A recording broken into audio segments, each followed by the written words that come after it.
معنی مراد کو جاننے کے طریقے۔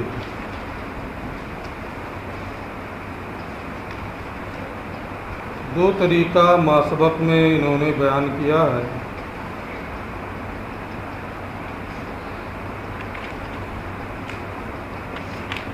پہلا طریقہ کہ جب لفظ کا معنی حقیقی بھی ہو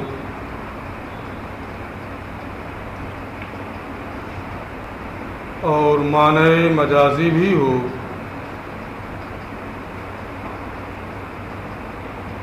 تو ایسی صورت میں حقیقی پر عمل کیا جائے گا اگر مجاز متعارف نہیں ہے۔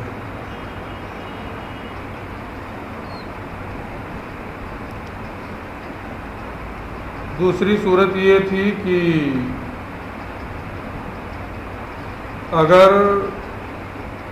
کہیں کوئی لفظ دو معنوں کا احتمال رکھتا ہے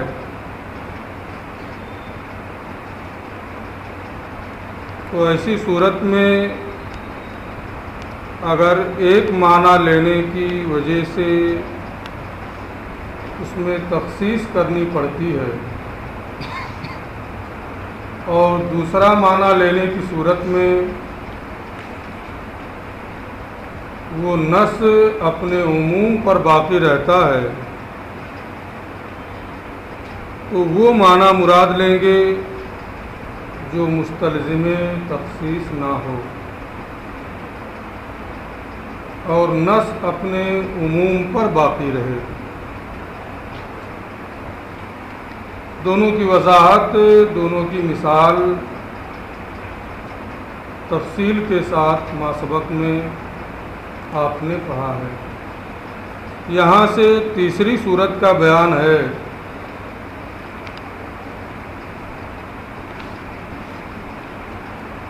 روایتیں یا قرآن ہی ہے،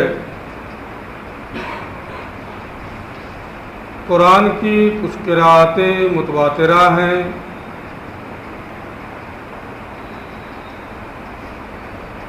اور کچھ قرأتیں غیر متواترہ مشہورہ ہیں۔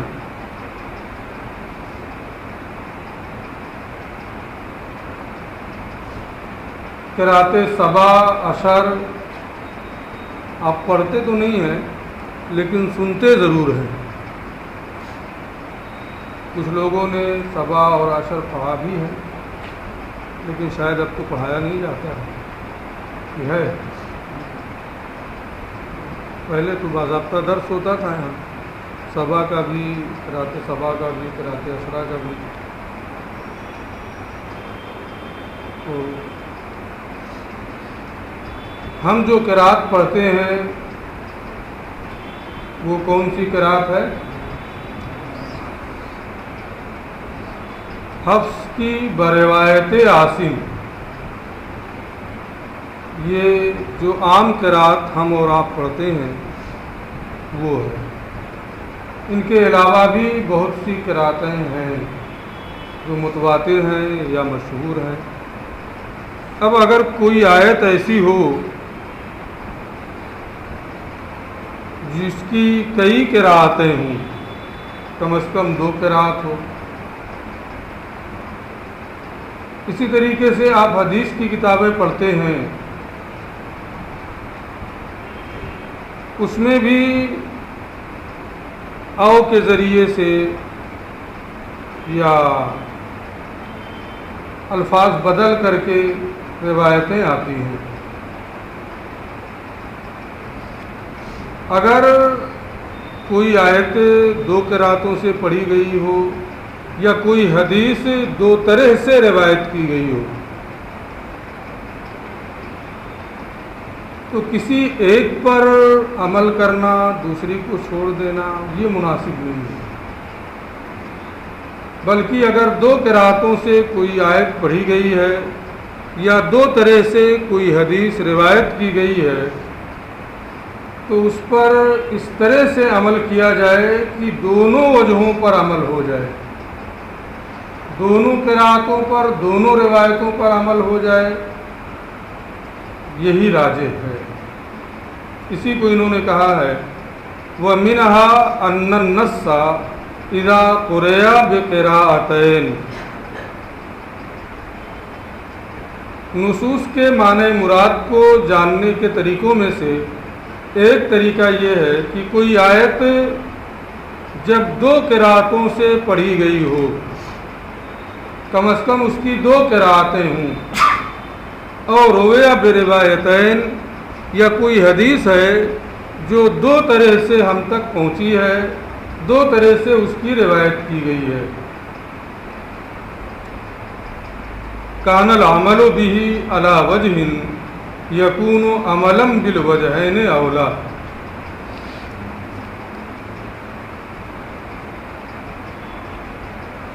تو اس نص، اس آیت، اس حدیث کے مطابق ایسے طریقے پر عمل کرنا اولا اور راجح ہوگا کہ وہ دونوں طریقوں سے عمل ہو جائے، یکون عملا بالوجہین، کہ وہ دونوں طریقوں کے مطابق عمل ہو جائے، کسی ایک کو چھوڑ کر کے دوسری پر عمل کرنا یہ نہیں ہوگا۔ جیسے اللہ عز و جل کا یہ ارشاد ہے وَأَرْجُلَكُمْ وَأَرْجُلَكُمْ، جو آیت وضو آپ پڑھتے ہیں اس کی ایک قرات وَأَرْجُلَكُمْ جر کے ساتھ ہے، اور ایک قرات اس کی وَأَرْجُلَكُمْ نصب کے ساتھ ہے۔ جب ارجلکم پڑھیں گے تو اس کا عطف موصول پر ہوگا، اور ارجلکم پڑھیں گے تو اس کا عطف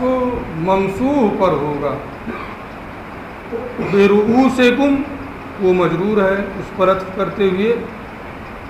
وارجلکم، وجوہکم وایدیکم یہ منصوب ہے، تو اس پر عطف کرتے ہوئے وارجلکم، تو یہ دونوں قراءتیں ہیں، مجرور کی بھی اور منصوب کی بھی۔ جیسے اللہ عز و جل کا یہ ارشاد ہے وَأَرْجُلَكُمْ قُرِئَ بِالنَّصْبِ، اسے نصب کے ساتھ بھی پڑھا گیا ہے، عطفاً علی الموصول، موصول یعنی وجوہکم وایدیکم پر عطف کرتے ہوئے۔ وبالخفض، اور اسے جر کے ساتھ بھی پڑھا گیا ہے، عطفاً علی الممسوح، ممسوح یعنی رؤوسکم پر عطف کرتے ہوئے۔ تو اس کی دو قراءتیں ہوئیں۔ اب نصب کی جو قراءت ہے وہ اس بات کا تقاضا کرتی ہے کہ پیر کا دھلنا مطلقاً فرض ہے، فاغسلوا وجوہکم وایدیکم الی المرافق وامسحوا برؤوسکم وارجلکم، اور اپنے پیروں کو دھلو ٹخنوں سمیت۔ تو جو نصب کی روایت ہے وہ اس بات کا تقاضا کرتی ہے کہ مطلقاً پیر کو دھونا فرض ہے، اور جر کی جو روایت ہے، جر کی جو قرات ہے وَأَرْجُلَكُمْ، اس کا تقاضا یہ ہے کہ دونوں حالتوں میں مطلق طور پر، موزہ پہننے کی حالت میں بھی، موزہ نہ پہننے کی حالت میں بھی، دونوں حالتوں میں مسح کرنا کافی ہے۔ تو یہ دونوں معنی بظاہر متعارض ہیں کہ نصب کی قرات کا تقاضا یہ ہے کہ مطلقاً پیر کو دھونا فرض ہے، موزہ پہنے ہوئے پھر بھی نکال کر دھونا فرض ہے، نہیں پہنے ہیں دھونا فرض ہے جو وضو کر رہا ہے۔ تو جب یہ دونوں روایتیں دو معنوں کا تقاضا کر رہی ہیں تو اب یہاں کون سا معنی مراد لیں گے؟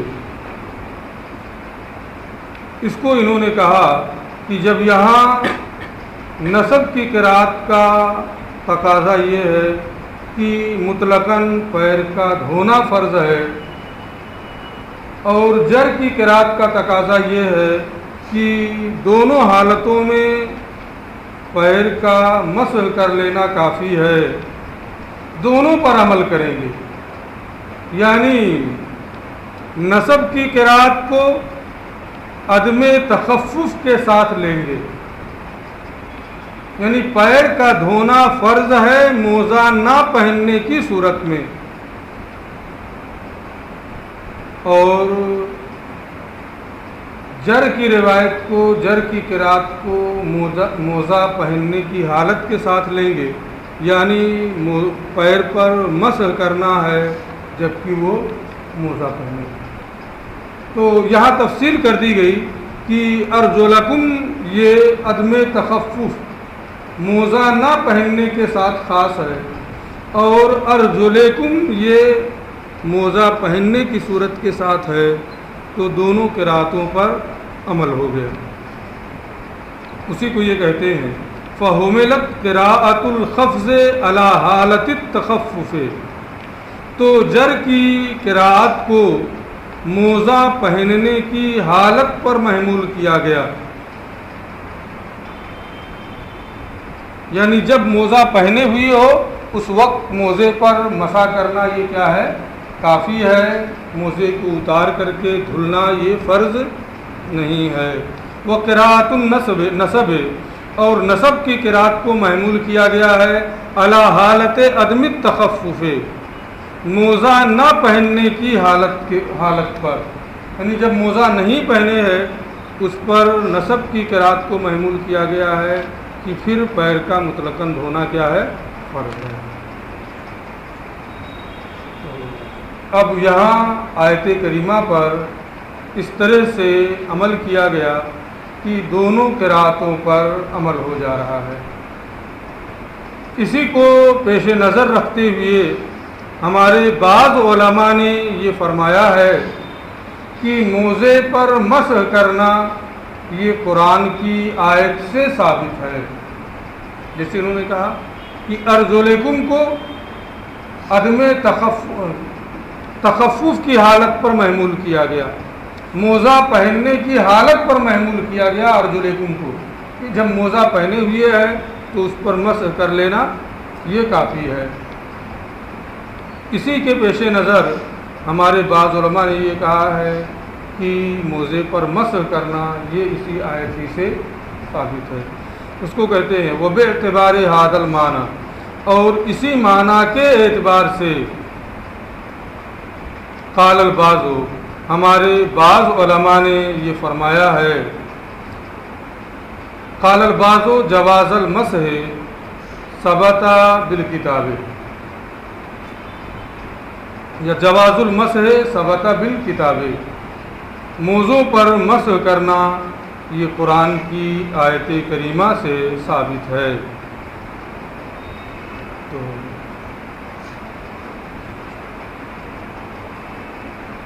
لیکن صحیح یہ ہے کہ موزے پر مسح کرنا یہ احادیث متواترہ سے ثابت ہے، اور آیت کریمہ میں جو ارجلکم پڑھا گیا ہے اسے ممسوح پر عطف کرتے ہوئے نہیں، بلکہ ارجلکم جو پڑھا گیا ہے ایک اعراب کی ایک صورت آپ نے نحو میں یہ پڑھی ہے کہ کبھی کسی لفظ کو جر جوار کی بنیاد پر بھی کوئی اعراب دے دیا جاتا ہے، یعنی حقیقت میں تو اس کا اعراب کچھ اور بنتا ہے، لیکن کسی لفظ کے قریب ہونے کی بنیاد پر اس لفظ کا جو اعراب ہے اسے وہی دے دیا جاتا ہے۔ یہاں ارجلکم میں جو اسے مجرور پڑھا گیا ہے اسے رؤوسکم کے جوار میں واقع ہونے کی بنیاد پر، ورنہ حقیقتاً یہ منصوب ہے، مجرور پڑھنا یہ جر جوار کی بنیاد پر ہے۔ تو مسح کا جواز جو ہے وہ احادیث متواترہ سے ثابت ہے، یہ ہمارے علماء کا راجح قول ہے۔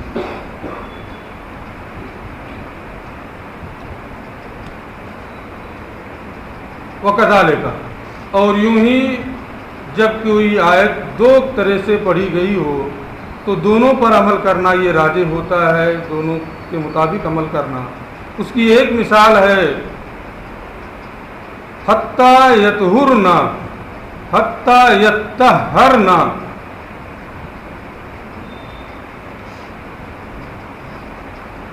یطہر یطہران یطہرون، تطہر تطہران یطہرن۔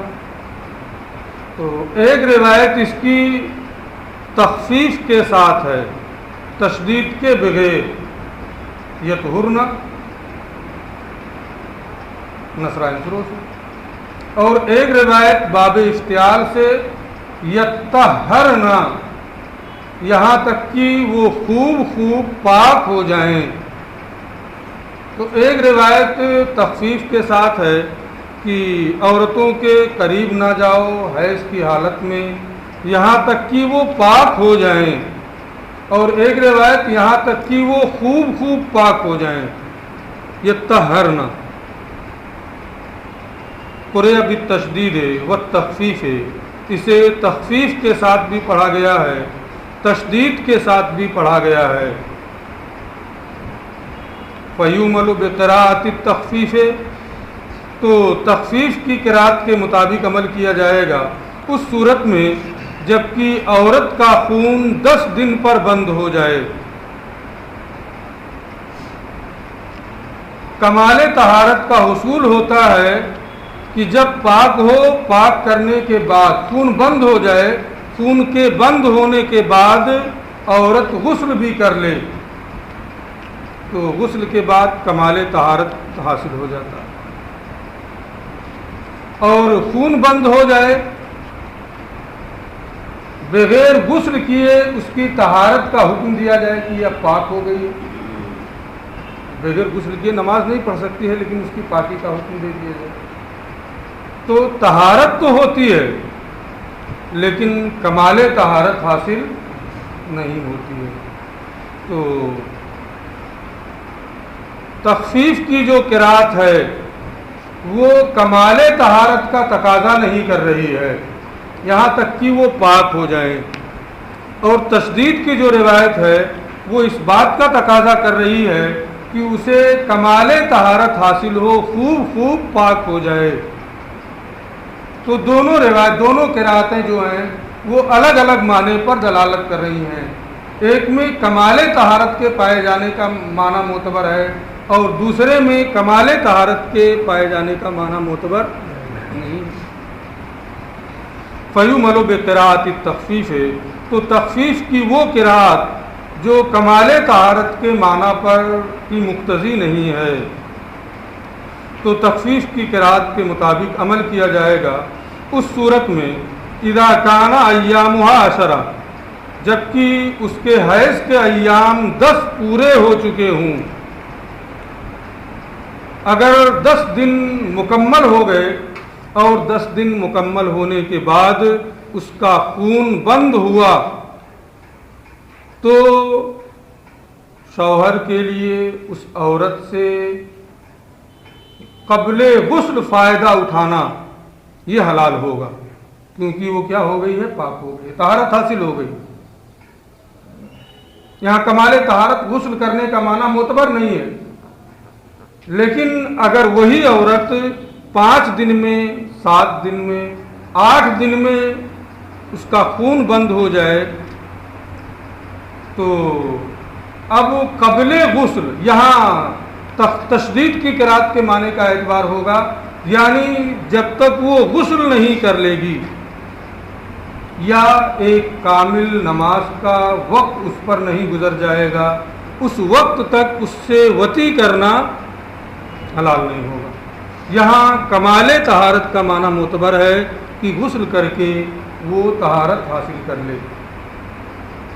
فَيُعْمَلُ بِقِرَاءَةِ التَّخْفِيفِ، تو تخفیف کی قرأت پر عمل کیا جائے گا اس صورت میں جبکہ عورت کے حیض کے ایام 10 پورے ہو چکے ہوں، اس سے زیادہ ہوگا ہی نہیں، 10 پورے ہو گئے، وہ بقراءۃ التشدید اور تشدید کی قرات کے مطابق عمل ہوگا اس صورت میں جبکہ اس کے حیض کے ایام 10 دن سے کم میں بند ہو جائیں۔ تو جب 10 دن سے کم پر بند ہو جائیں گے تو ایسی صورت میں کمال طہارت کا ہونا ضروری ہے، یعنی غسل کر کے پاکی حاصل کر لینا۔ اس سے پہلے شوہر کے لیے اس عورت سے فائدہ اٹھانا حلال نہیں ہوگا۔ وعلی ھذا قال اصحابنا، اسی بنیاد پر ہمارے مشائخ نے یہ فرمایا ہے، اذا انقطع دم الحیض، کہ جب حیض کا خون 10 دن سے کم میں بند ہو جائے، لم یجوز وطء الحائض حتی تغتسل، تو اس حائضہ عورت سے وطی کرنا یہ جائز نہیں ہے یہاں تک کہ وہ غسل کر لے۔ تو جب تک وہ غسل نہ کر لے اس سے وطی کرنا یہ جائز نہیں ہے، کیونکہ جب 10 دن سے کم میں خون بند ہوا ہے تو اس کا امکان پایا جاتا ہے کہ خون عود کر آئے۔ ابھی حیض کی مدت جو ہے اکثر مدت وہ باقی ہے، تو خون دم حیض کے عود کر آنے کا امکان ہے، اس لیے غسل سے پہلے اس عورت سے وطی کرنا یہ جائز نہیں ہوگا، یعنی جب تک کمال طہارت نہ پالی جائے اس وقت تک اس سے وطی کرنا جائز نہیں ہے۔ لأن کمال الطہارت یثبت بالاغتسال، کیونکہ کمال طہارت کا حصول غسل کرنے سے ہوتا ہے۔ تو جب تک وہ غسل نہیں کر لے گی 10 دن سے کم پر خون بند ہونے کی صورت میں اس وقت تک شوہر کے لیے اس سے فائدہ اٹھانا حلال نہیں ہوگا۔ وَلَوْ انْقَطَعَ دَمُهَا لِعَشْرَةِ أَيَّامٍ، اور اگر اس کا خون پورے 10 دن پر بند ہو، جو اکثر مدت حیض ہے، 10 دن خون آنے کے بعد اس کے خون کا انقطاع ہوا، جاز وطئها قبل الغسل، تو غسل سے پہلے اس سے وطی کرنا جائز ہے، کیونکہ حیض کی جو اکثر مدت ہے وہ پوری ہو چکی ہے، اب خون کے عود کر آنے کا امکان باقی نہیں ہے۔ اگر خون آئے گا بھی تو اسے حیض کا نہیں تسلیم کیا جائے گا بلکہ اسے استحاضہ کا مانا جائے گا۔ اس لیے امکان عود دم حیض کے پلٹ آنے کا امکان یہاں نہیں ہے، اور جب امکان نہیں ہے تو ایسی صورت میں اس پر تخفیف کی روایت کو لیتے ہوئے یہ ہوگا کہ پاکی ہونے کے بعد غسل سے پہلے شوہر کا اس سے فائدہ اٹھانا حلال ہے۔ وَلَوْ انْقَطَعَ دَمُهَا، اور اگر پورے 10 دن پر اس کے خون کا انقطاع ہوا، جاز وطئها قبل الغسل، تو غسل سے پہلے اس عورت سے وطی کرنا جائز ہے، حلال ہے۔ لأن مطلق الطہارت، کیونکہ مطلق طہارت جو حتی طہورنا تخفیف کی قرات کا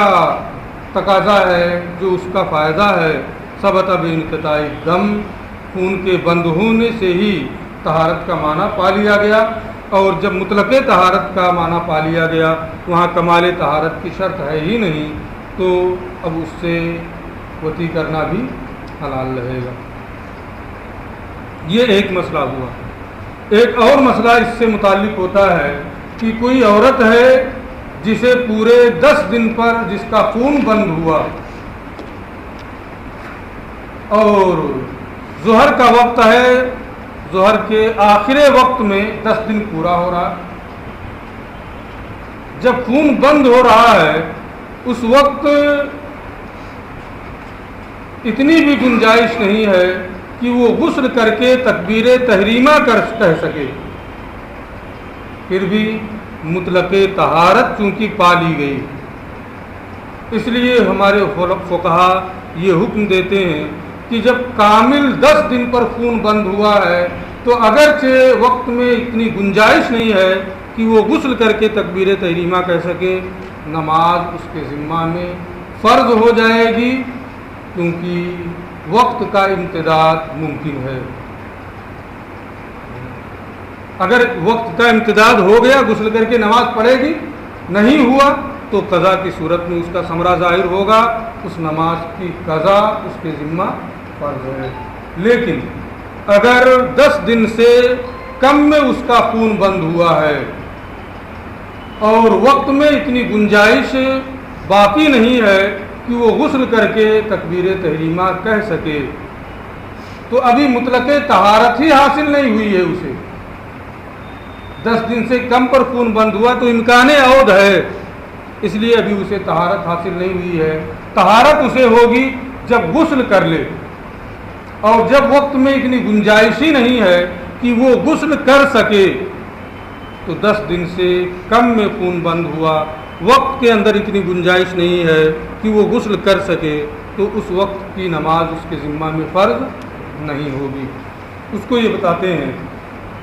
وَلِهَذَا قُلْنَا، اور اسی بنیاد پر ہم نے یہ کہا ہے اِذَا انْقَطَعَ دَمُ الْحَیْضِ لِعَشْرَةِ أَیَّامٍ، اگر حیض کا خون پورے 10 دن پر منقطع ہو، فی آخر وقت الصلاۃ، نماز کے آخری وقت میں، ایسے آخری وقت میں کہ وہ غسل کر کے نماز تکبیر تحریمہ نہیں کہہ سکتی ہے، تلزمها فریضۃ الوقت، تو اس وقت کی فرض نماز اس کے ذمہ میں لازم ہو جائے گی۔ وَإِن لَّمْ يَبْقَ مِنَ الْوَقْتِ مِقْدَارُ مَا تَغْتَسِلُ بِهِ، اگرچہ اتنے وقت کی اتنی مقدار باقی نہ ہو جس میں وہ غسل کر سکے، تو اگرچہ وقت کی اتنی مقدار باقی نہیں ہے جس میں وہ غسل کر سکے، لیکن طہارت وقت کے اندر اسے حاصل ہو گئی، جیسے کوئی پاگل ہو اور کسی وقت نماز میں اخیر وقت میں اسے اس کا جنون زائل ہو جائے، اہلیت پالی گئی، اس وقت کی نماز اس کے ذمہ میں فرض ہو جاتی ہے۔ یہی یہاں بھی ہے کہ اگرچہ وقت کی اتنی مقدار باقی نہیں ہے جس میں وہ غسل کر سکتی ہے، لیکن طہارت پالی گئی، جب پورے 10 دن پر بند ہوا تو خون کے عود کر آنے کا امکان نہیں ہے، تو جب طہارت پالی گئی تو اس وقت کی نماز اس کے ذمہ میں لازم ہو جائے گی، اسے قضا کے طور پر پڑھنا ہوگا۔ وَلَوْ انْقَطَعَ دَمُهَا، اور اگر اس کا خون 10 دن سے کم میں بند ہو جائے، لِأَقَلَّ مِنْ عَشْرَةِ أَیَّامٍ فی آخر وقت الصلاۃ، نماز کے آخری وقت میں 5 ہی دن میں اس کے خون کا انقطاع ہو گیا اور نماز کے بالکل اخیر وقت میں انقطاع ہوا، اس صورت میں اگر وقت میں اتنی گنجائش ہے کہ وہ غسل کر کے تکبیر تحریمہ کہہ سکے، تو اس وقت کی نماز اس کے ذمہ میں فرض ہو جائے گی،